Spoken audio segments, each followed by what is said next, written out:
And on the go. This is Valley News Live at 6.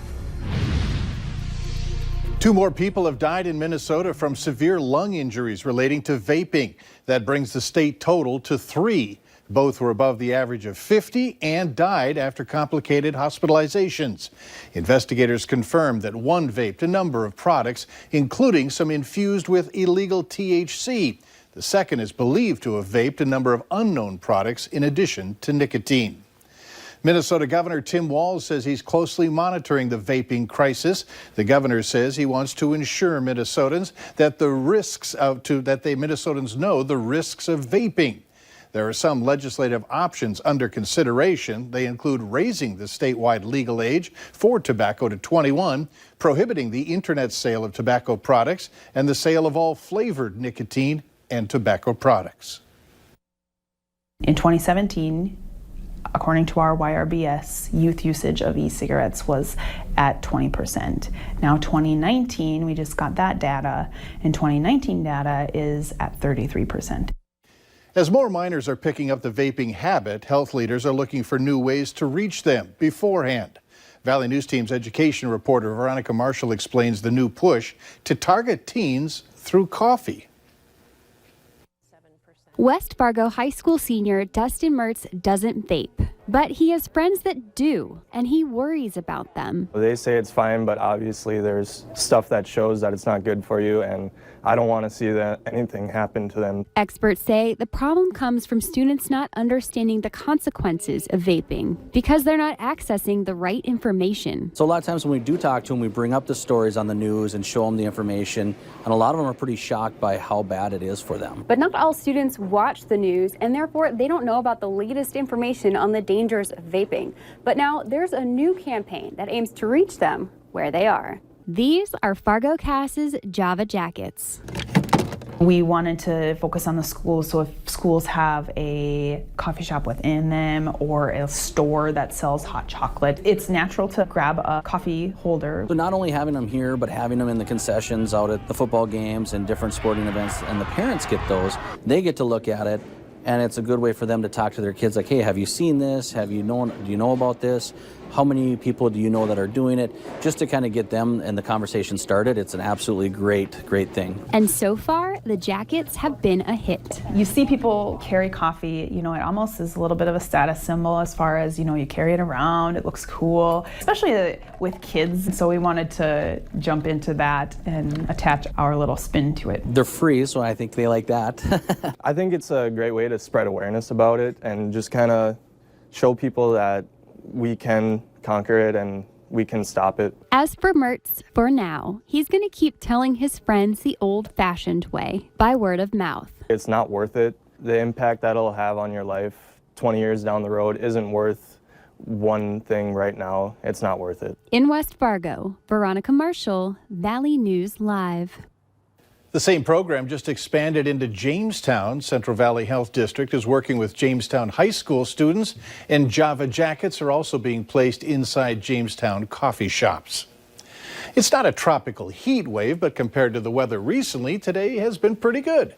Let's check in with Hutch to find out if these conditions will stick around tonight. Hutch? Thanks so much, Mike. We're enjoying a little bit of sunshine. It's coming in at us from the west, where we're really seeing it going to work on temperatures. Still, a few clouds in the Red River Valley and points east, and a whole lot of snow to melt in many locations. Look at the warmth out to the west, 40s here in the valley, low to mid 60s out west. Clouds and sprinkles are heading toward the Twin Cities. Decreasing clouds are expected this evening. Mike, temperatures will be cool. The wind decreases as skies continue to clear. Some overnight patchy, dense fog will be likely once again across the valley. That's our major concern as we turn a corner into a warmer and drier stretch of weather right now. I'll have details on how warm we get, and we'll look ahead at that weekend outlook here in a moment. All right, thanks, Hutch. Check this out. Watch as this Dodge Avenger backs up, strikes a Moorhead squad car, and then zooms off. Police are still looking for the stolen car and the man who was behind the wheel. The chase began in the parking lot of the Moorhead Library. Police eventually called off the chase because the speeds were simply too high. The car is a 2011 model with Minnesota plates. If you have any information, you're urged to call the phone number on your screen. Well, this phone number, 701-451-7660. A 35-year-old Fargo man is lucky to be alive after falling asleep at the wheel and ending up in the river. Troopers say 35-year-old Darren Paulson was traveling southbound on I-29 when he fell asleep, drove through a cable median barrier, and landed with his vehicle fully submerged in the river. This is a picture you see just of a sliver of the vehicle sticking out. Paulson was rescued, taken to the hospital, and is expected to be okay. We now know the names of the two people involved in yesterday's crash in Hitterdal. Investigators say 64-year-old Von Seal Brown of Mahnomen was driving south when she suddenly braked and swerved into a semi, crashing head-on. Brown and the semi-driver, 54-year-old Stephen Miller of Moorhead, were injured, but their injuries were not serious. A Mahnomen teen has pleaded not guilty in a Fargo courtroom to sex crime charges. Harley Haugen is accused of using the website to sell sexual services. Police say that the two men showed up to a South Fargo apartment, and once they paid to have sex, they were robbed by men hiding in a bedroom. At one point, police say that the accused brought in an underage girl into a motel for sex. Congress passed a law a few years ago clamping down on websites such as Craigslist, where prostitution was being openly advertised. Unfortunately, Fargo police say that type of crime is still happening online. A lot of times what they're doing is they're seeing things that come through our tip line, through online tips and things like that, and they'll become aware of stuff that is going on websites.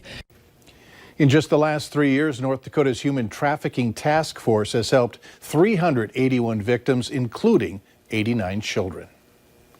A 71-year-old man is in jail tonight facing multiple child sex crime charges that date back to the 1980s and a recent accusation that he sexually assaulted a 9-year-old boy in Ransom County. Authorities say 71-year-old Ernest Ballinger of Lisbon faces 6 counts of gross sexual imposition and 1 count of luring a minor by electronic means in both Ransom and Lemoore counties. The 9-year-old boy told investigators that on 2 separate occasions in 2018, Ballinger would force him to perform oral sex. Records also stated that in another incident, Ballinger made the child watch pornographic video on a tablet. Authorities in Aitkin County, Minnesota believe a body there is likely that of a missing woman. 35-year-old Michelle May has been missing since October 3rd. Her body was found on private property northeast of Brainerd. The body is now undergoing an autopsy.